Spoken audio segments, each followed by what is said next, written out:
Hello there. Welcome everyone back to another episode of Star Wars in a Galaxy, watching all the Star Wars we can get our hands on. This is episode 43. That's what it is. 43. I'm Eli. I'm Jacob. And today we have a very special guest. How are you, Maggie? Good. How are you? We're doing pretty great. It's crazy for me to think because this podcast was not started in quarantine, but it really took off when this whole pandemic started, and now we're a year out from that, which is like just kind of crazy to think about. But yeah, Maggie is, if you don't know her, she is the managing editor of Your Money Geek. She co-hosts the Star Wars Friends podcast, and she runs a great Star Wars YouTube channel called Let's Talk About Star Wars. I think I got it. Yes, you got it all. There we go. So with Maggie, we are going to be discussing the 3 episodes of Star Wars: The Clone Wars, the Mandalore plot, Voyage of Temptation, and Duchess of Mandalore, or later as I'll call it, Duchess Satine's no good, horrible, very bad day. That's very accurate. It is the Murphy's Law of Satine. Maggie, before we get into the episodes, how did you get into Star Wars?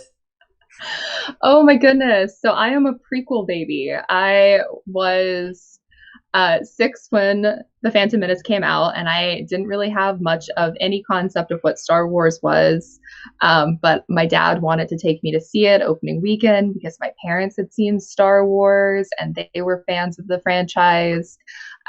So, I went into Phantom Menace completely cold, no idea what Star Wars was. I was pretty certain I was just going to take a nap during the movie, and it basically changed my life. I came out of that I want more. I want to fully ensconce myself in this world. So I wore out VHSs of the original trilogy. I started reading the expanded universe books and basically just went headfirst into Star Wars, and it's been a glorious 21 years.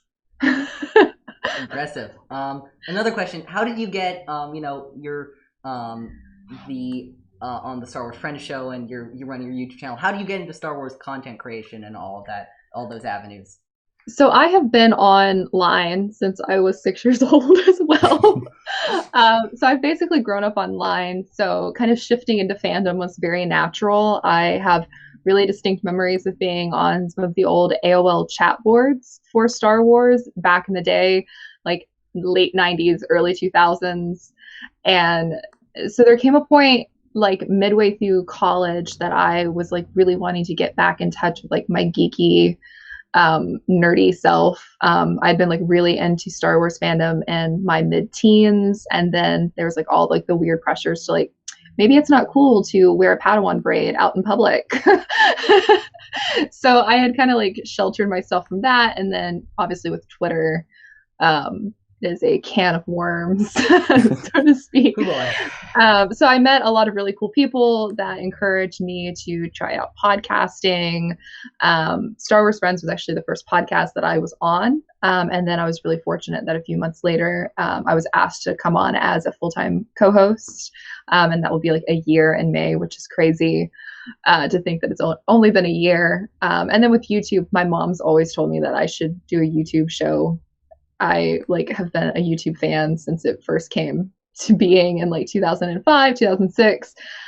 So it was kind of a long time coming just to have somewhere that was fully mine to talk about Star Wars and kind of do my own thing, and talk about some of the cool stuff that I get early content for Your Money Geek that way. So it's been fun to talk about Star Wars stuff there. That's awesome. But yeah, so what we usually do, before we get into our analysis of the episodes, we usually like to give a brief summary of what happens so people know what's going on. So first, the Mandalore plot. Obi-Wan is called to Mandalore because he has heard reports, the Jedi have heard reports, that Mandalore may be building up a secret army to join the Separatists. He comes to Mandalore and finds the Duchess of Mandalore there, his former flame, Satine Kryze, and she is investigating Death Watch incursions. There is a bombing when they're walking out on Mandalore, which leads them to Mandalore's moon, which is called Concordia, in which Satine finds out that the that the Prime Minister of Concordia is a traitor and is working for the Death Watch. And Obi-Wan and Satine barely escape with their lives. Okay, Maggie, why don't you take it away? Voyage of Temptation. So essentially, Duchess Satine travels from Mandalore to Coruscant on this whole diplomatic mission with Obi-Wan Kenobi. One of my favorite moments in this whole arc with the beard conversation occurs. Anakin and the troopers are defending her from several of these assassination attempts aboard this luxury starship. And this is when Anakin kind of starts to realize that there's this history between Obi-Wan and Satine. And this is the middle of this absolute glorious arc in the Clone Wars. And then the third episode, Duchess of Mandalore. As Eli said, this is Satine's absolutely horrible, terrible, no good, very bad day. We start off in the Senate chambers. They're debating about the possibility of a Republic occupation of Mandalore. Things take a turn for the worse, however, when Palpatine plays a falsified recording for the Senate. And the recording basically is a senior politician of Mandalore saying, we need Republic support. That wasn't what he was actually saying, but that's what it's been made to look like through a lack of context. So then public opinion is swayed drastically towards a Republic invasion of Mandalore. And then while she is while she is en route to see Palpatine, Satine and her entourage, their ship is actually bombed, and she thinks it's an assassination attempt, which it is.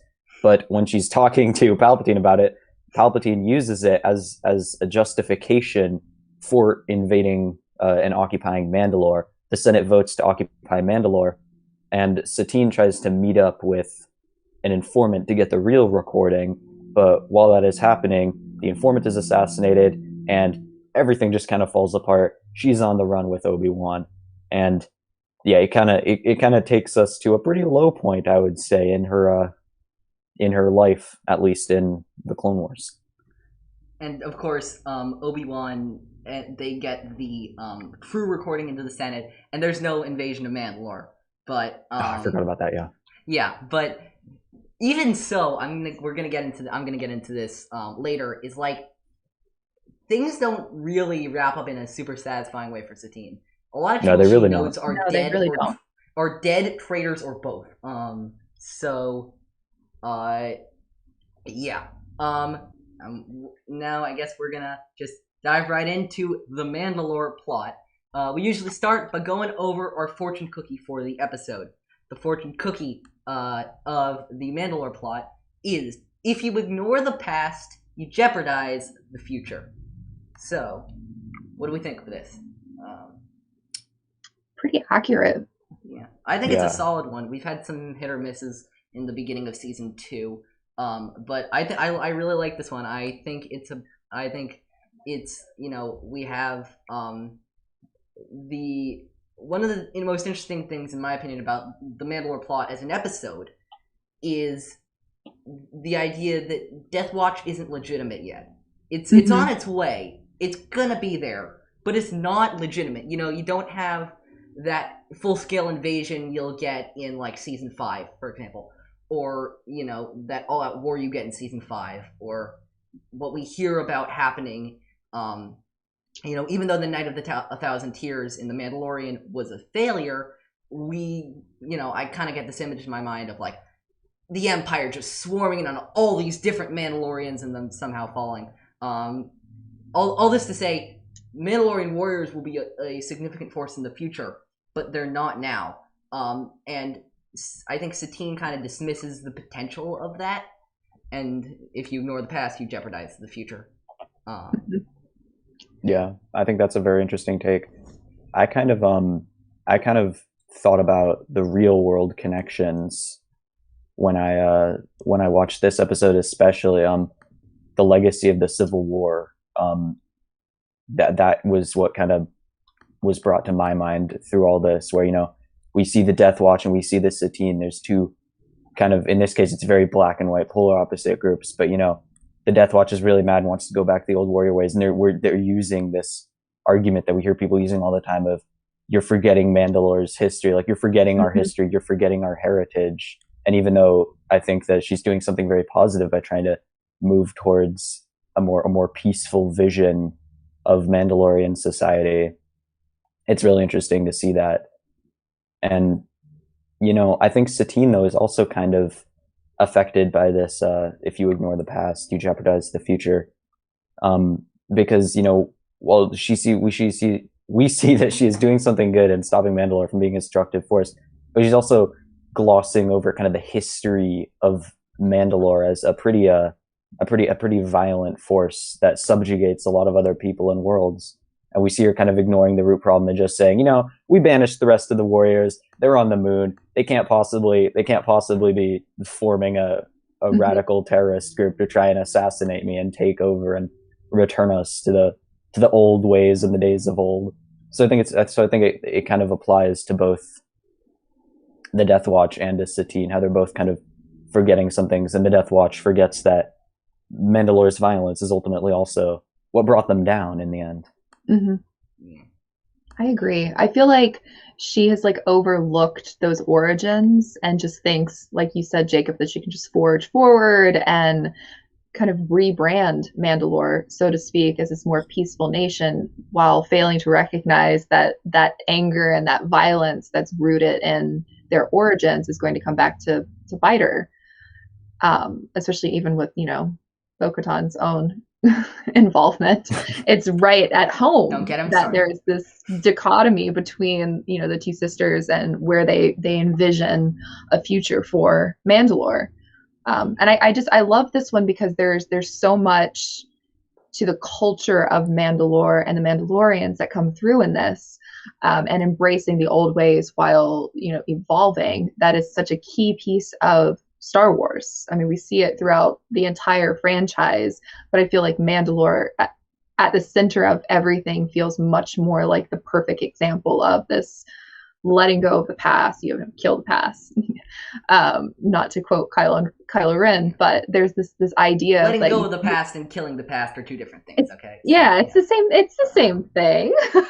But it's this idea that you can't just pretend the past didn't exist. You have to embrace it and find a way to forge forward. And I think that's where Satine unfortunately failed.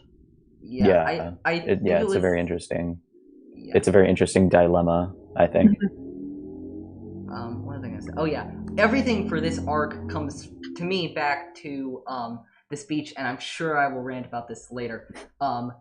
That Pre Vizsla gives at the end of the episode. For centuries, my ancestors... No, it's for generations. I keep getting these two mixed up. For generations, my ancestors fought proudly as warriors against the Jedi.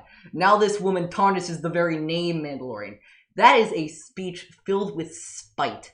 And it is spite for Satine in ignoring the past. Though it is also, again, as Jacob mentioned, Representative Vizsla himself ignoring the past because... You know, they were all wiped out, the Mandalorian warriors. They were all wiped out. Actually, wow. This is a coincidence that just dropped in my mind. 1,000 years before the prequel era, the Sith were all wiped out. But now they're coming back stronger than ever, just like the Death Watch. I'm sure that's not a coincidence. Totally not a coincidence. No. These things are very intentional. So I guess let's get into the episode. One of the first major things that I noticed was we got our famous controversy about Jango Fett and Boba Fett and whether they are or are not Mandalorians. It's the thing that Dave Filoni cannot make up his mind about until like a few months ago, maybe, we think. Possibly. I don't know. I don't think that Olmec, that's Olmec, right? The guy who says he's just a combound. I don't think he's necessarily a reliable narrator. You know, we see he's one slippery fish. He isn't. However, he's very sneaky, so I wouldn't take what he says at face value. On the behind-the-scenes DVD of Season 2, though, Dave Filoni is quoted as saying that Jango and Boba are not Mandalorians. Wow. So maybe he was siding with Almec in that. He was building up the tension for us. So I really think, honestly, what happened was I can see a conversation between John and Dave being like this. Dave, I admire you're fighting the good fight out here, but nobody's going to buy that Jango Fett and Boba Fett aren't Mandalorians, given the first thing you think of when you think Mandalorians is Jango and Boba Fett. I really think that was what happened. And Dave's like, all right, fine. Sorry, as he says, interesting.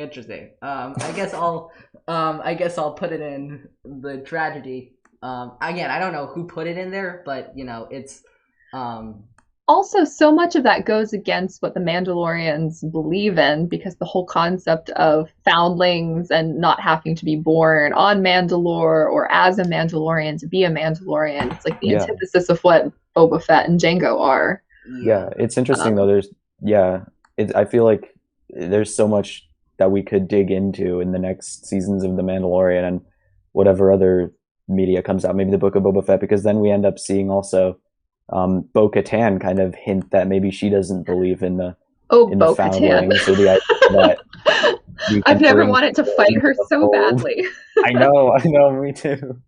So it's just so interesting how Mandalorian, it seems almost like a religion at this point rather than like a planet of people, the way there are these different factions and they have different ideas about, can you be brought in? Do you have to come from the lineage, Though there is also super interesting. I was thinking about this connection too, because it reminds me. I don't know if either of you have seen this meme. Mandalorians and Jedi are common enemies, like Mandalorians and Sith, and Mandalorians and bounty hunters, and Mandalorians against other Mandalorians. Screw these Mandalorians! They ruined Mandalorians, which is really true. And actually, it reminds me of the Jedi in a weird way, because you got these people who want midichlorian tests. Jacob could talk all day about the Jedi losing their way. But the Jedi are constantly evolving as this religion and having this evolved purpose. And look what we have. So are the Mandalorians.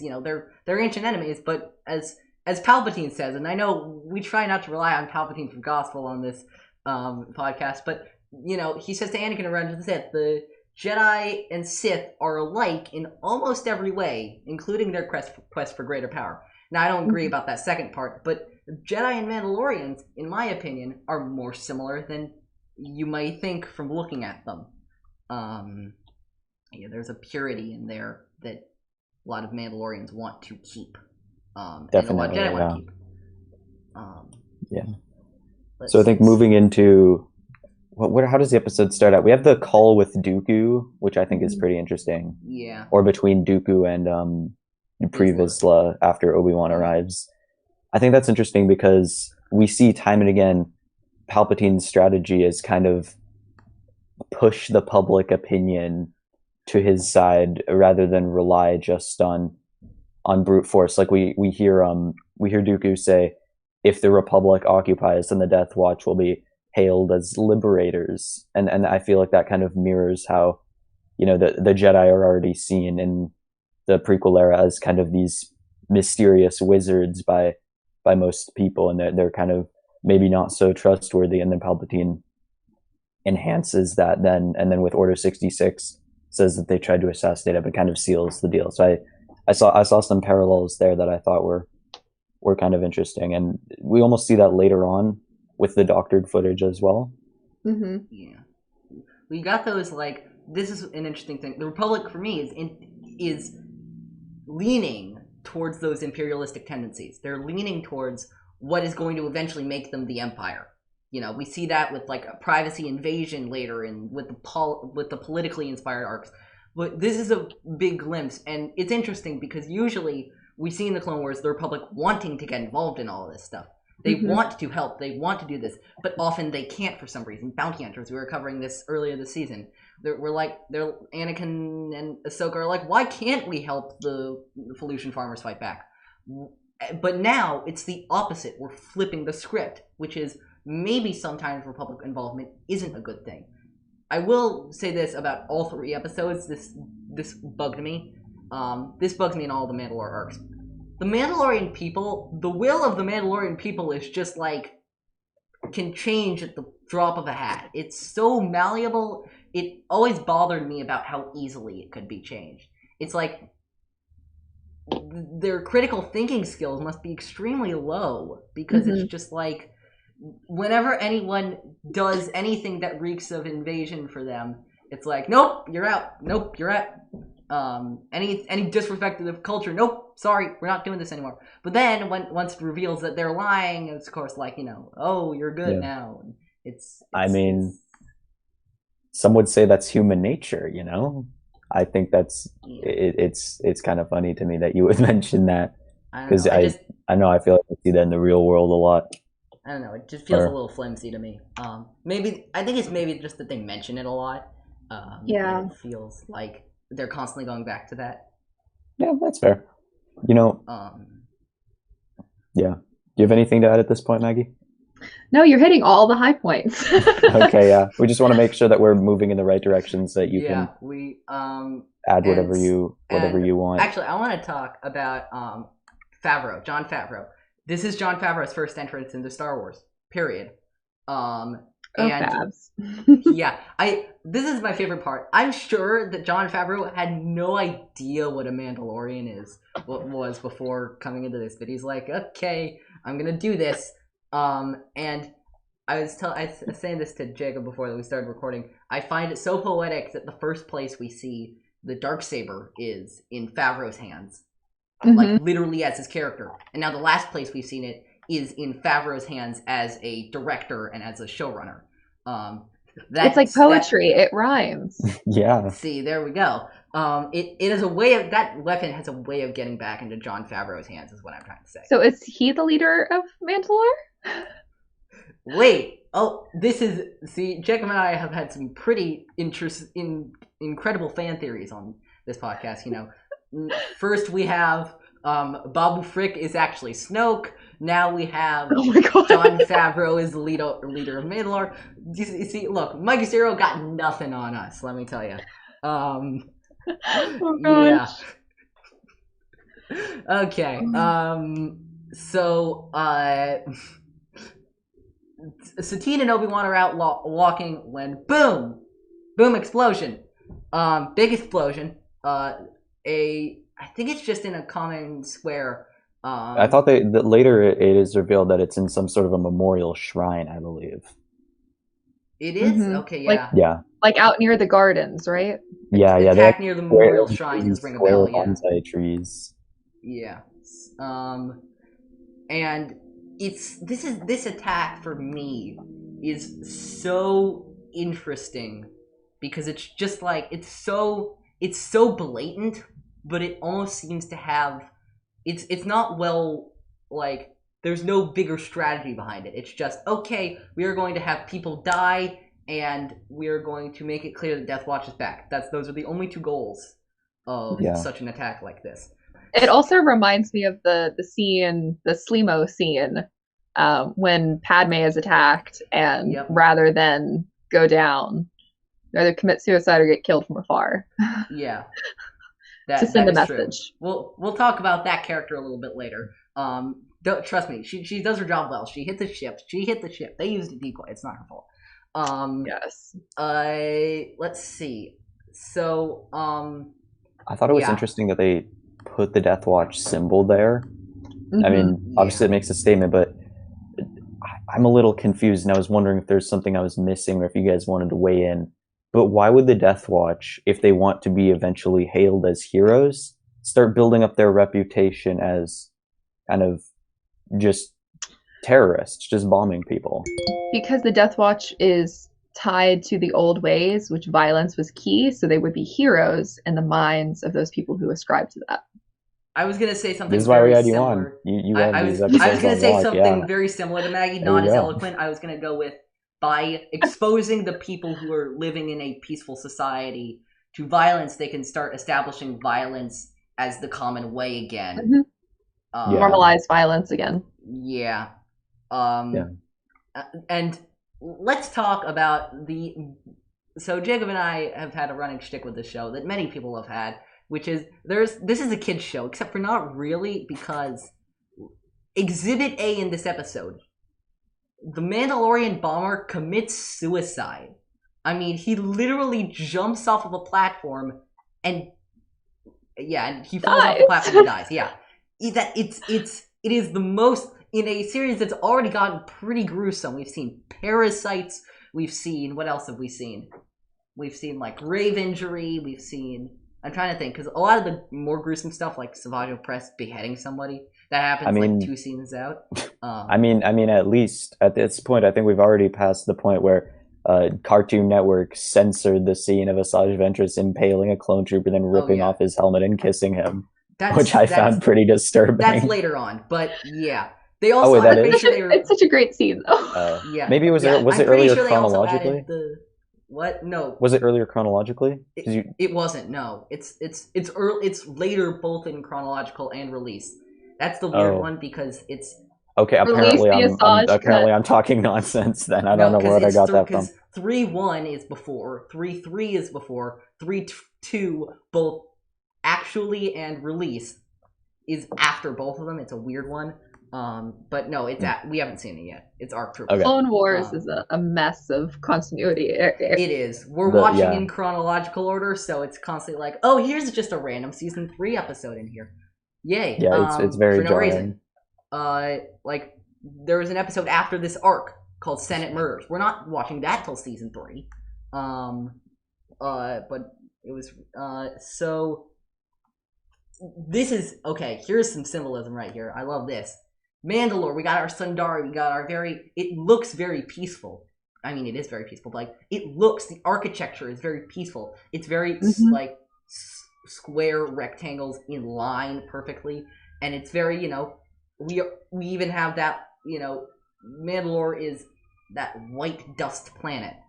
And then we have the almost blood-stained Concordia. Rocky, a little jungle-ish, mostly just rocky plains. It almost looks a little bit like Geonosis, and I really like the contrast because you get to see one of the planets is normally peaceful, one of the planets is normally violent.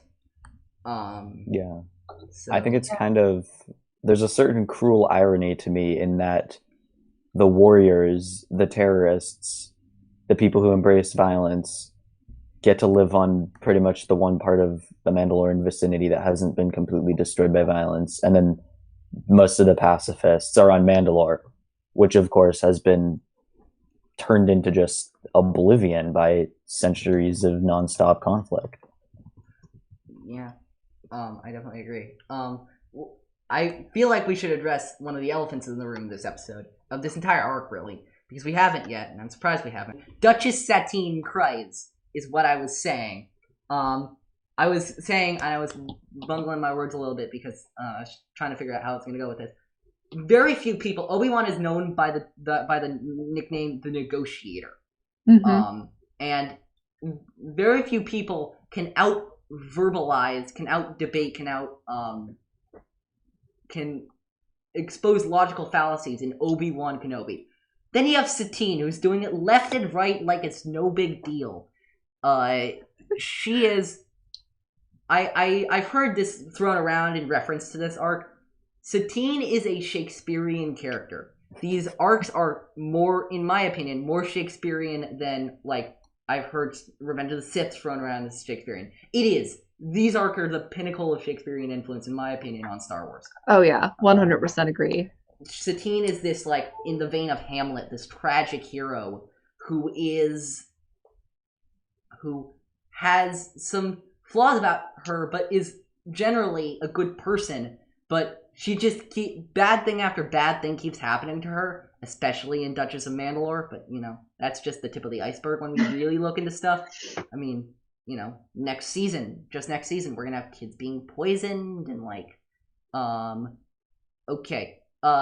So, people getting poisoned and all that stuff. Satine is not doing well. Satine never does well, Last time Obi-Wan was on Mandalore, there was a year civil war. A year. Yeah, she seems to have a lot of, like, bad things following her throughout her life. But you know, one of the things I think is so interesting with Satine is that the character's name is too ironic for me not to like always mention the fact that Moulin Rouge, and Satine tragically dies in Moulin Rouge in Ewan McGregor's arms. That's too good. It's too good. I remember reading an interview or some quote by Henry Gilroy, who is one of the main writers and producers on the Clone Wars, and they asked him about that, and he's like, "No, that's just a coincidence." I'm like, "Sure, that's a coincidence. That's a big coincidence. It's a weird name. That is 100% a coincidence." And she dies like the same way, like draped in his arms. It's the same thing. Yeah. Instead of tuberculosis, she dies by Maul's hand. Stabbing. Yeah. We'll get to Yeah, I just love. Oh, sorry. Go ahead. I was just thinking. Yeah, that's in season 5, so it's a long time from now. But, oh my gosh, such a long time. Oh my gosh. What you're gonna say, Jacob? I don't know. I'm jumping back in here. I absolutely love Satine and Obi-Wan's dynamic in this episode. How, you know, maybe there's still a little bit of a spark between them, but they're on opposite. They're completely at ideological odds, and they're going at it. They're not holding back. Like, I don't know. Yeah. I love that. It's hilarious. I have to tell you, I'm opposed to all of this. I'd be disappointed if you weren't. I love how even they know each other too well. Yeah. I actually said this in my notes. I remember writing this down. I think Satine knows Obi-Wan better than any living person at that time. 100%. Yeah, more than probably. Anakin. I don't think more than Qui-Gon, but hey, look, Qui-Gon's dead. So, but yeah, I think like more than Yoda and more than Anakin, more than anyone, I think Satine knows Obi-Wan. I would say even more than Qui-Gon Jinn, simply because she knew him in a way that he was letting down that Jedi guard that he probably didn't let down around Qui-Gon Jinn. That's a very good point. Because they were kids. It's a good point. I don't know. I think I just like Qui-Gon was a very different master, so you know the rules didn't exactly apply to him the way they applied to everybody else. He kind of did his own thing, so I would imagine Obi-Wan would be a little more open to Qui-Gon than he would not Satine generally, just to anybody else. So it's debatable, but I think Satine is up there. So I don't know. I got Geonosian vibes, like Obi-Wan approaching the Separatist base on Geonosis and clones from this whole sequence in the mine. Yeah, it's an interesting. This whole sequence of Obi-Wan sneaking in is a really interesting one. Again, because Death Watch is legitimate. Obi-Wan fights 2 Death Watch soldiers, not 20, 2. Like they're not ready for a full-scale invasion or anything. You know, it's been made very clear in this episode, in this entire arc, that they cannot invade Mandalore without A, the support of the people, which, you know, and B, the Separatist reinforcements. That's the big thing. It's the Separatist cause. So, yeah. Yeah, I think one moment, in terms of this being a theme of, you know, the gradual revealing that the Death Watch exists and all these little surprises. One thing that I love is how many times in this episode we see something related to the Death Watch, like the holo projector with the Death Watch symbol in the explosion, or the rack of jetpacks in the cave, and we get this special, like, the Death Watch sound effect. It's like the Death Watch jingle, that kind of low descending ambient hum. I just think that's great. It gives such a vibe to it, and it says, pay attention to this. This is important. Once you see those T helmets, as I call them, like, you know, the helmets with the Mandalorian symbol on them, it's a, you know, it's not like connected to the Fets in any way, because, you know, that's what comes to my head, even though I know, you know, that's not Mandalorian specifically, traditionally, all that. But, like, it says Almec. Yeah. Well, it says Filoni too, but anyway. Anyway, what I'm gonna say, even though I know they're not related to the Fets, even like the Fets are Mandalorians, but they're not allying with them with the Death Watch at this time. Even though I know that, the image is like a chills image. You know something's up here. I also want to point out a really interesting sequence where Satine's wearing the earpiece and she has to simultaneously talk to Obi-Wan and talk to Vizsla at the same time.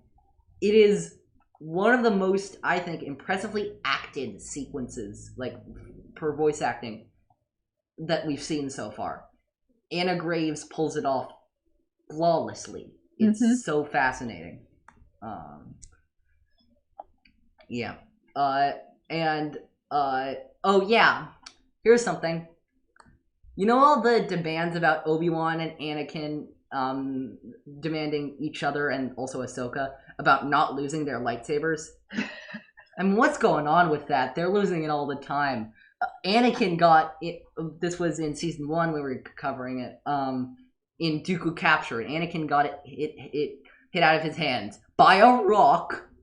Ahsoka, they dedicated an entire episode. We covered it last week. Lightsaber lost. Yeah. Yeah. Obi-Wan also loses it. I mean, it's taken from him, but like he also loses it in the Mandalore plot. And he only gets it back because Pre Vizsla gives it to him. Gives it back to him. Yes, it's yeah. Oh Speaking my gosh, of Pre it's all Vizsla's over ascent, the place. We get one of my favorite. There are very few Clone Wars memes, but we got one this episode, and I love it. When I hear somebody say, I think I posted this on Twitter a couple days ago. When I hear somebody say the failure meme is overused, failure.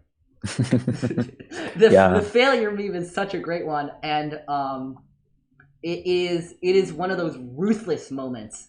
We also get that great speech that I will rant on and on about how great it is. For generations, my ancestors fought proudly as warriors against the Jedi. Now this woman tarnishes the very name Mandalorian.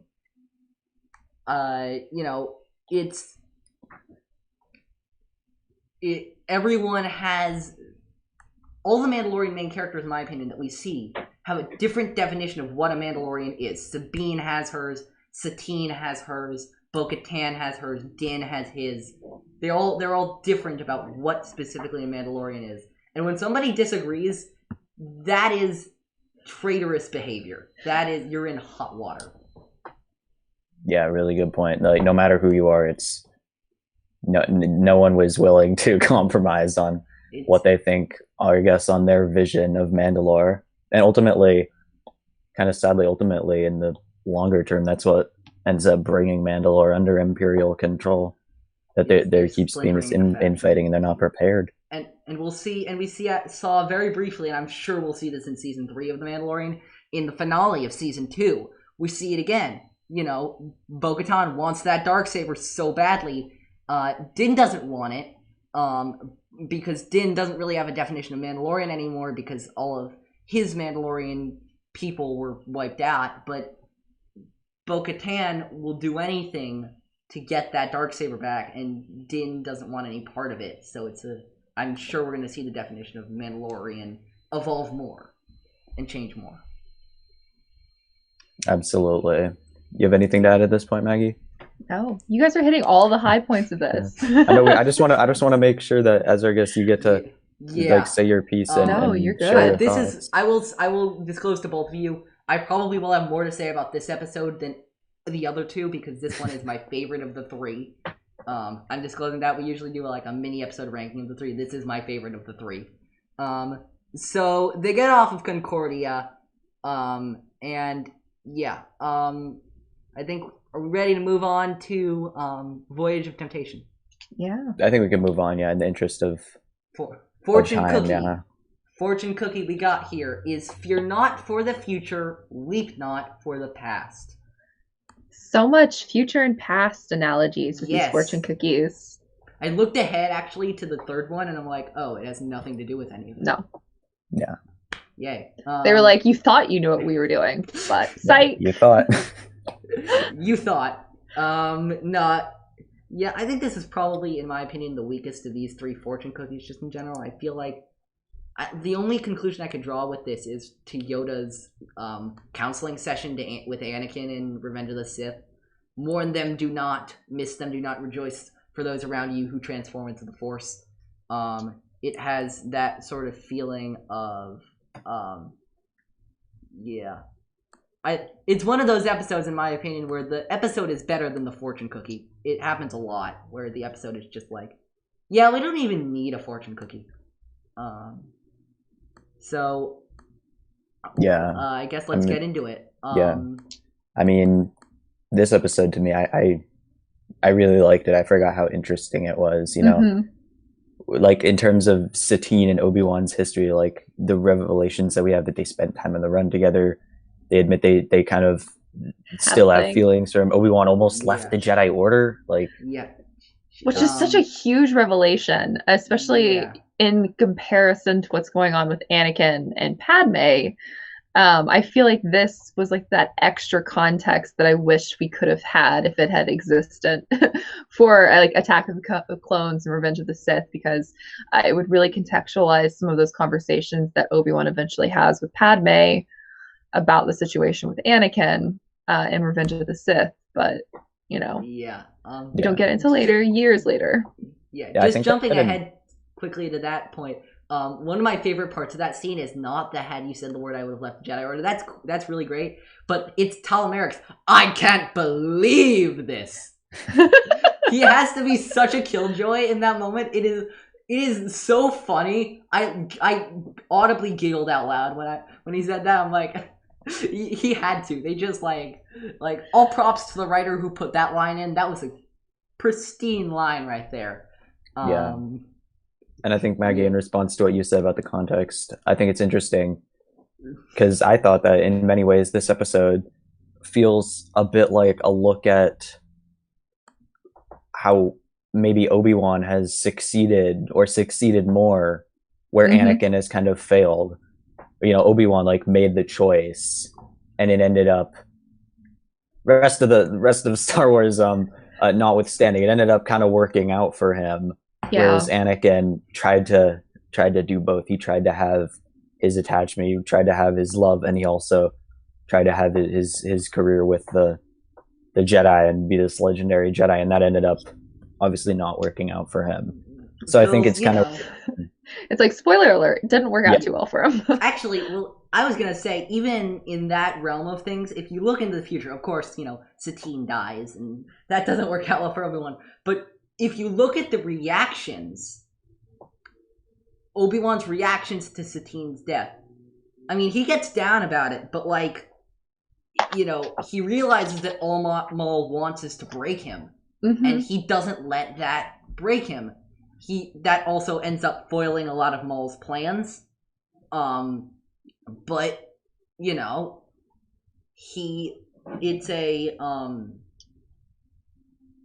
it's a stark contrast to, where is Padme? Is she safe? Is she all right? And then we see of course, the infamous no, and Anakin, we see by the comics, by the VR stuff, by the books, all that, he lets it rule him for the next like 19 years. Oh yeah. Sorry, 23 years. There we go. And it's interesting to me, and I think to Jacob's point, I think even if you look beyond these episodes, Obi-Wan handles it better.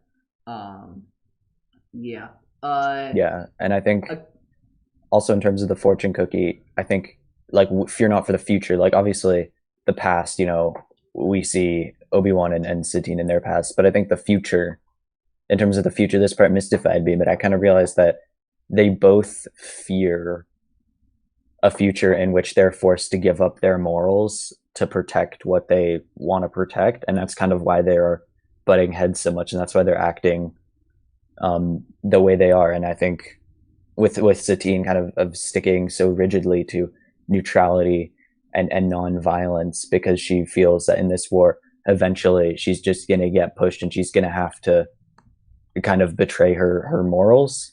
And that's kind of also what Tal Merrick, I mean, admittedly pretty heavy-handedly, you know, we see Tal Merrick just kind of trying to get them to betray their morals. He's like, "Oh, Kenobi, you can't kill me. You can't kill me. Nobody can kill me." And then, of course, Anakin ends up just walking up behind him and stabbing him in the back. But which is a chilling sequence, by the way, which is abruptly ended by one of the funniest Anakin lines I've ever heard. what? He was gonna blow up the ship. It's this very, like, you know, they're both still in this very romantic mood, and Anakin's just like, he was endangering the lives of everyone. I gotta save everyone. It's such a jolt out of that scene. To Jacob's point, there's that exchange later in the episode, the sarcasm of a soldier, the delusion of a dreamer, that points to their clashing philosophies, and you know, Orn Free-Taa and who's the other one? I don't know. Orn Free-Taa has to like turn down the temperature with them, but it's like they're very they're from a certain point of viewing each other. That's what they were doing. Yeah, absolutely. Which, you know, that's how we know they're made for each other. They can, from a certain point of view, each other's sentences. Yeah. I love that. Yeah. So, also, yeah. I also love. There's a little reference in this episode. Did anyone notice the swarm of venom-mites on Draboon? I don't it know was if a passing reference. I don't remember that. It's Satine references that time with the swarm of venom-mites on Draboon. I still have the scar. And Obi-Wan says, I think it's like, wait, I carried you out of there unharmed. Yeah, the scar was from when you dropped me. And the thing that brought back to me was that time on Cato Neimoidia. It doesn't count. That's what I love that the prequel era specifically, because those are both from that era, is they drop hints of other adventures. We still haven't seen that time on Cato Neimoidia, and of course we haven't seen the time with the swarm of venom-mites on Draboon, but there's that hope in the back of my mind. It's like someday we're going to see the swarm of venom-mites on Draboon. Yeah. I think that is something that I think... We got an entire movie to explain a line and a crawl. We can explain that swarm of venom-mites on Draboon. And it's interesting you should bring that up, because I think that the prequels sometimes draw criticism for endlessly referencing things that don't ever happen on screen, and just kind of making all these callbacks. But I think that is what helps kind of make the prequels special in their commitment to really world building so much of what we know now for Star Wars. Well, what's so interesting is that the original trilogy did that too. I mean, I know there's that meme going around. Yeah, there's that meme going around currently about the Clone Wars. And it's so interesting because I think people have forgotten that when they originally saw the movie, they never were really concerned with what that connected to. It was just context. I mean, any movie has references to things you're never going to see. You're never going to get explained. Just like in real life, you reference a story, but you're not going to spend an hour explaining it to Only a friend. Star Wars would do that. Only Star Wars fans expect everything to be spelled out to them, and it's like, patience, Padawan. Yeah. Eventually we will get a certain point of view for the Phantom Menace and for Attack of the Clones, 40 years from now. But well, 20 years now. Not even that long. Say they're older than Stop reminding me how old I am. The rise of eventually we're probably gonna have a rise of Skywalker from a certain point of view. And I swear to God, if my OG of Bestoon story is not in that, I'm going to. It's gonna happen one of these days. It will. It's gonna be glorious. Anyway. Yeah. So. Speaking of dialogue, this episode has one of my favorite Obi-Wan moments, which is Obi-Wan and Satine's flirting over his beard, which just cracks me up. And I'm a well-known Obi-Wan and Satine are the parents of Corky believer. Candace from the Geeky Waffle and I actually did a video about quote unquote proving why Corky is their child, and I just think it's interesting. There's this scene about Obi-Wan without a beard, and then we know what he looks like without a beard, and the animation is very similar to Corky's animation, so it's just very intentional. It just continues to fuel my crack theory. Yeah, I wouldn't say I'm totally into it's not that I don't believe it or I don't want it. It's just there's some questions that I have about it. But I will say the thing that's convinced me most. So he's her nephew.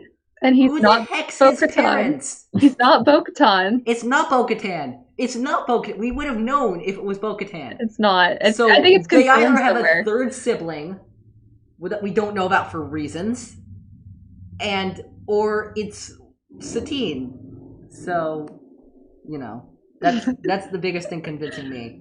I guess eventually we'll just have to wait for that Obi-Wan and Satine go on an adventure, years ago, and we learn what happened. So there are the Separatists and the Mandalorians get these droids to infiltrate the ship they're on. First of all, when Talmeric is stabbed through the chest, the Imperial March plays. Yes, which I love is that. One of my favorite pieces of foreshadowing we get. It's chilling. Also, I think, Jacob, we referenced this a week or two ago, but we got to talk about this. Deep fried Nuna legs. Yet another. The delivery of that line is perfect. I would not change a single thing. Yeah, yet another instance of the infamous swamp Nuna. turkey, as Star Wars.com calls it. They call it a swamp turkey at one point. And I find that quite hilarious. Yeah. One thing that I found out in terms of trivia also is that the scene where Anakin is kind of poking fun at Obi-Wan and being, "Oh, you're nervous because he's gonna meet Satine again," and they're in the elevator, is almost an exact opposite of Anakin and Anakin and Obi-Wan going to meet Padme in episode 2. And Obi-Wan's like, "I sense you're nervous." So I thought that was pretty funny, but I also think that again, I wrote that down in my notes, and I skipped over it. Yeah, and again, I think it sort of symbolizes how they're in such a similar position more than we might think on the surface, and yet they take different paths. And if we go off of what Obi-Wan says, where he says, "You were my brother, Anakin, I loved you," they're almost brothers who then end up taking completely different paths, just like Satine and Bo-Katan. That's crazy. Good. That is a reach, but that is crazy. No, actually, that's not a reach. That's good. One might say it's like poetry. It rhymes. You're gonna find I use that a lot, Maggie. You're gonna find I reference that a lot. It's his favorite thing to say. almost as much as Jacob loves to talk about the Jedi losing their way. I don't understand why and how terrible Bo-Katan is. I don't understand why I keep going back to the Jedi losing their way, because I honestly like the Jedi a lot, but I don't know. What can I say? Yeah. I'm a Jedi pragmatist. I have a lot of issues with the Jedi. Yeah. In war, truth is the first casualty. This felt like a very prevalent, especially in today's society, when people's opinions influence their facts. And that is like the scene that comes to my head is Satine in Palpatine's office. Well, it could have been just an accident. I'm like, of course it could have been. But do we really believe, with all of the threats Satine's getting these days, with how her plans are going, is it realistic to assume it was an accident? The answer is no. No. Yeah. It is, and of course, as I call it, Satine's no good, horrible, very bad day. So yeah, she is railing against that Republic intervention. She has that tampered message by Easter egg. Minister Jarek. Jarek is also a name of a very famous Legends character, a blind inquisitor who was killed by famous Jedi Knight Kyle Katarn. Kyle. Wanted to pull that out. Yeah. I see a lot of people saying Kyle should be canon, and to them I say he is canon. His name is Kanan Jarrus. So this is true. We got a much better Kyle. I'm inclined to agree with you. Yeah. So I'm trying to think. Either of you have something to start off with, because I said my piece on there. I just wish that we had gotten more Padme and Satine interacting with each other, because I think those two characters would have been fast friends if given more time. Yeah. I actually think, I was thinking the other day about them, and I was thinking to myself, okay, Eli, let's remove the systems they're occupying and the jobs they have, which are pretty much basically the same anyway. I mean, not really, but like, Padme was once Queen of Naboo. I'm trying to figure out the differences between the two of them, because they seem very, very similar as characters. I think Padme, they're both very principled, but I would say that it seems like Padme is a little bit more pragmatic and will sometimes go a little further towards the ends justify the means. Mm-hmm. But I think that for Satine, the ends never justify the means. And we kind of see that with everything that she stands for and the way that she uses her philosophy. And yet, who's the one constantly standing for peace? In season 3, who's the one who goes to Mina Bonteri for peace accords? I think one of the main differences that you kind of touched on is Padme does not have an aversion to violence. She engages in aggressive negotiations all the freaking time. Does she want to? Probably not. Does she realize she has to? Also, yes. Though then again, there's that Satine line in, I think, one of these episodes, just because I'm a pacifist doesn't mean I won't defend myself. So... yeah. Yes. I'm foiling myself is what I'm saying. Yeah. Yeah. So, let's see. Here's something else I noticed. Isolation is very common for Mandalorians. If you think about all the major Mandalorian characters, they're all loners. All of them. Satine. Obi-Wan talks about her pushing him away. Keeping your friends at arm's length. Sabine Wren in Rebels, I've heard fellow podcaster who's been on the show before, Devore, in one of his most recent episodes of Large View of the Force, talked about Satine as like the black sheep of the Rebels crew. And she's very alone in that sense. So is Bo-Katan, we always see her with different sidekicks every time she comes, because I don't really feel like she can hang on to friends that well. And of course, Din himself, who associated with nobody until a little green kid, 50-year-old kid, stole his heart. So, yeah.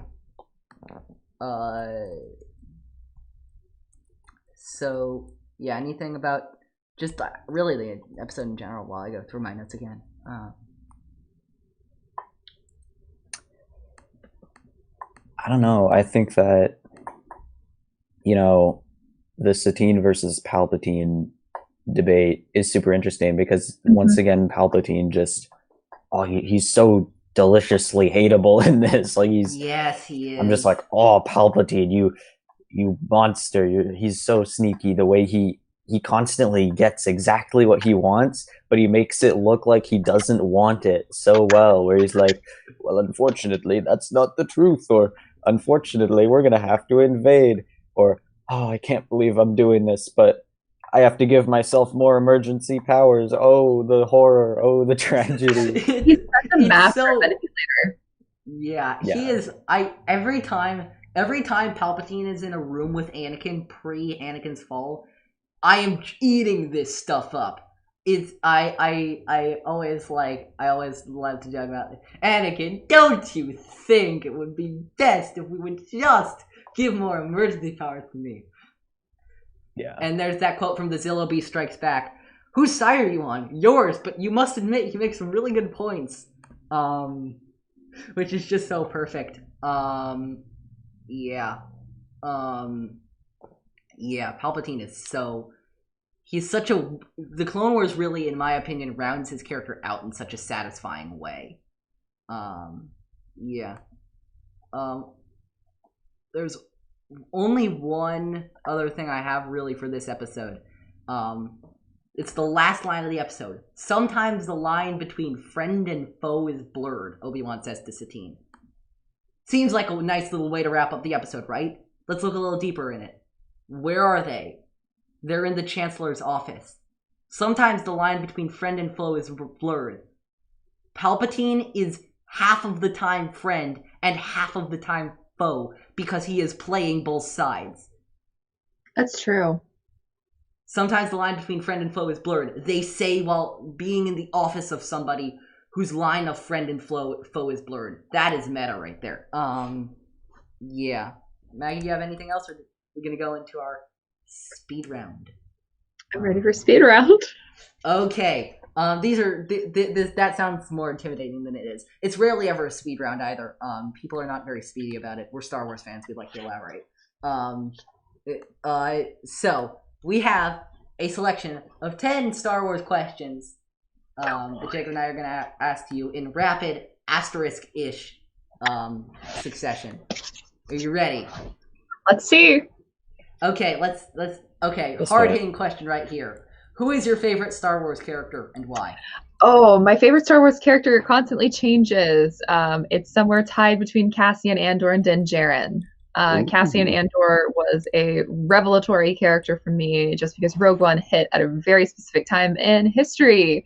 And it spoke to me in a way that no other Star Wars film has spoken to, and Cassian instantly became like top of the list, but Din is really close. Yeah. I guess it's pretty exciting then that we're getting Andor. I'm so excited. It was actually the reason I subscribed to Disney Plus, like right off the bat. Yeah. And then you fell in love with Din, the other darling of Disney Plus. So that's not a subscription wasted. Yeah. Okay, Jacob, go ahead. So next, what is your Star Wars movie ranking? Or if you don't have a ranking ready or in your mind, you can just do your top 5, your top 3, whatever you feel. So Rogue One, The Last Jedi, Attack of the Clones, Empire Strikes Back, Revenge of the Sith, Return of the Jedi, The Force Awakens, A New Hope, Solo, and then I guess Rise of Skywalker. Interesting list. I was like, do I want to add it? We've had so many people on who really love Attack of the Clones, and at one point I really didn't like it, but I don't know. I've just been learning to love it. Rankings. Also, I would like to ask you on this because we ask people about this all the time. I have the opinion that quite a few people have. Jacob doesn't. Where do you put the Clone Wars movie in that? Oh, probably a little bit lower down. Definitely nowhere near. I don't like it for the animation style, so like I'm always salty about the animation in the early days of the Clone Wars. So I would say somewhere down like around A New Hope. Definitely nowhere near Rise of Skywalker. But I it's on the bottom of my list. Jacob, I think it's like what 5, 6 for you or something. No, yeah, it's not that high up. I mean, it's hard because I mean, I love it, but it's just it has its pitfalls. But it's a darling of mine. If they did like a remastered with like slightly better animation, I think I might enjoy it even more. Yeah, I think if they remastered it, it'd be awesome. The animation, it's the story. Honestly, the story is just honestly for me still lacking. But there, I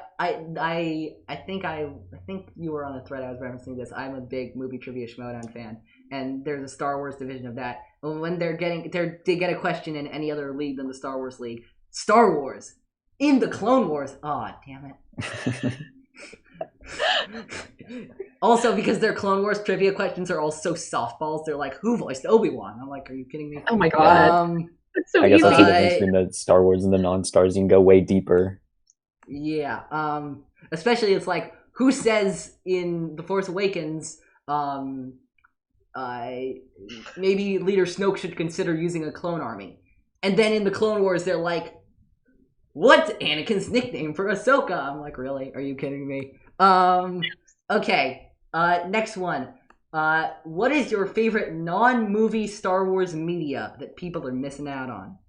Nobody's missing out on it, but The Mandalorian is probably my favorite non-movie Star Wars. However, I will say I'm really into Daniel Jose Older's High Republic Adventures comics. I think they're some of the best storytelling we've had in a long time in the comics, outside of like Dr. Aphra, which is like probably the best comic from Star Wars, and I've been really enjoying that. So I hope people aren't sleeping on both Daniel and Cavan's comics. Man, oh gosh, that just reminds me how far behind I am on all the new Star Wars books. I know I have to catch up. I haven't even cracked the High Republic yet. It's so I'm like, I feel like I'm missing out. Yeah, I definitely feel that too. Jacob, go ahead. All right. What is your favorite Star Wars background character? A character that maybe doesn't appear for that long, maybe doesn't say anything. Amira from Mandalorian. I just really want to see her again. Yeah. Fingers crossed, we'll see her again someday. I just felt like they have a habit in that show of bringing back characters from season They do, 1. And I feel like her introduction left a lot of questions. They very intentionally set up that she knew how to fire those weapons very well. So it felt like definitely backdoor plot bait to come back to. Look, if they can bring Mayfeld back, they can bring Omura back. Bring her back. Omura is 5 times the character Mayfeld will ever be. Right. And I say that after watching The Believer. Okay. What, in your opinion, is the coolest Star Wars species other than humans? Oh God. So I love Twi'leks. I feel like Twi'leks are poorly represented in Star Wars because they're typically only ever working at cantinas or kept in chains at Jabba's palace. And they're pretty sexualized, aren't they? They're very overly sexualized, but I think they're really interesting, and I would love to see a really good story about them in a comic. Was very happy to see at least some Twi'leks in the High Republic. Okay. Yeah. Nice. All right. What is your favorite Star Wars planet? Naboo. That's easy. Naboo's my favorite. Jacob, why don't you take the next one? You'll see why. Oh yeah. I think we switched the order, and you were asking the questions that I made, and I was asking the questions. Rearranged the orders. For these questions. No, yeah, I know why. I see why. Okay. If you lived in the Star Wars universe, what would you want your job to be? How would you make money? Oh my gosh. So for the longest time when I was a kid, I thought I would want to be a Jedi. But now that I'm older, I'm very jaded towards the Jedi. And I feel like I would probably be a bounty hunter, but probably not a really good bounty hunter. I like the specificity. Bounties are just not that good. We're not looking S tier like Boba Fett, Cad Bane stuff. No, we're looking like... No, I'm thinking more like Cade Skywalker, who is like one of my favorites. I have this habit of when I cosplay like my own character creations that I come up with. And since I have a Galaxy's Edge lightsaber and I have a blaster, I tend to be a Jedi with a gun, basically, which is like such a Cade Skywalker thing, not really any bounty hunters having lightsabers that we've ever seen before. Yeah. I mean, there's nothing in the Jedi code that says they can't have guns. But they just don't. They just don't, yeah.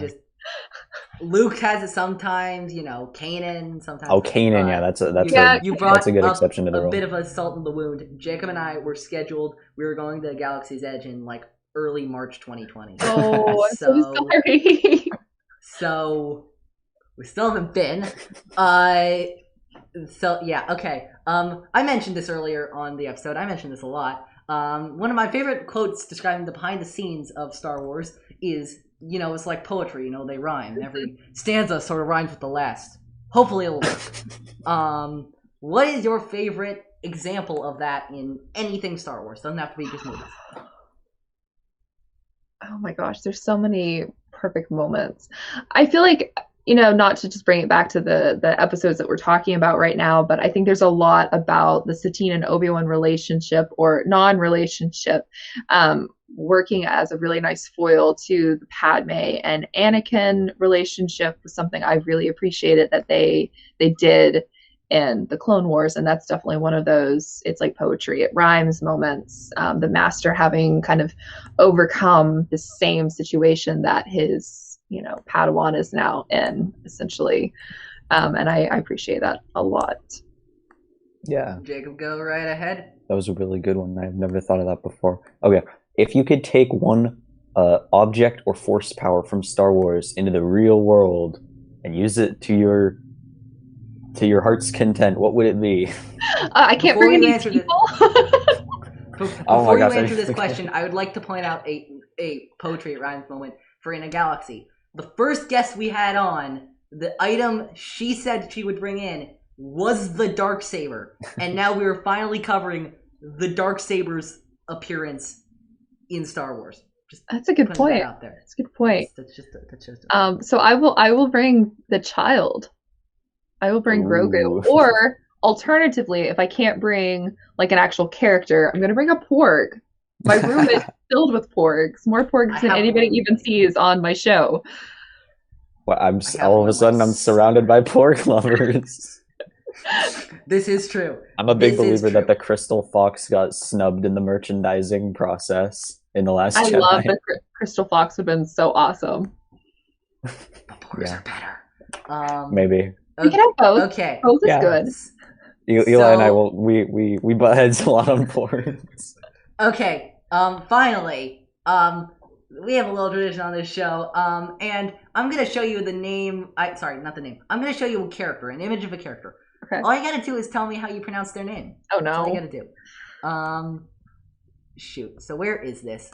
Chrome tab. Here it is. Tell me if you can see my screen. I can see your screen. You can see it. Oh my gosh. She hit the ship. They used the decoy. It's not her fault. Oh, like Zim Wessel, isn't it? Okay, thank you.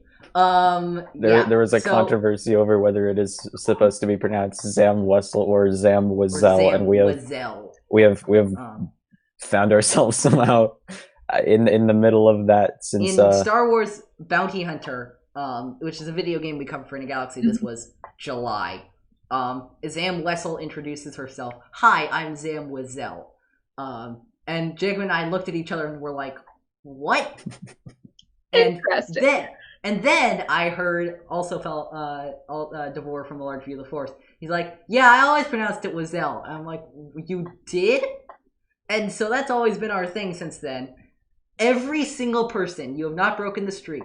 Every single person that we've had on the show has said Wessel, except for him. Interesting. Every single one. The streak, we've had like 8 or 9 guests on the show. The streak has not been broken yet. I'm convinced, I told Jacob, like, before we were recording today, I'm convinced one day it's going to be broken. I'm convinced somebody is going to say, "Oh yeah, I pronounced it Wessel." I don't know who it's going to be. I'm convinced, though, that one day. Okay, that wraps up our interview questions. Finally, before we outro this episode, first one, I forgot to announce something at the beginning of this episode. This is my bad. Hope you all enjoyed our stream. That hasn't happened yet when we're recording this. We're streaming tomorrow, but by the time this episode comes out, we will have streamed it. So hope you enjoy that. We had a lot of fun, I think. Maggie, before we go, where can everyone listening to this find you? You can find me on Twitter at Maggie of the Town, and I've made it really easy to follow me on every different platform because I have a link tree in my bio with all of my different pursuits. And you can find me writing over at Your Money Geek all the time about Star Wars, pop culture, everything in between, and over at the Star Wars Friends podcast. Okay, that is going to be it, I think, for this episode of Star Wars in a Galaxy. We are, you can find us on Twitter at In a Galaxy Pod, at Instagram at Star Wars in a Galaxy, fumbled a little bit there. YouTube, Star Wars in a Galaxy. Email us, swinagalaxy@gmail.com. Please leave a 5-star rating and review on Apple Podcasts. It really helps us, our visibility. I'm trying to think of anything else. No, hope you enjoyed the stream again. That hasn't happened yet. But yeah, next week we are going to be covering the final 3 episodes of Season 2 in our Season 2 watch-along, which are Death Trap, R2 Come Home, and Lethal Trackdown. Until then, may the Force be with you always.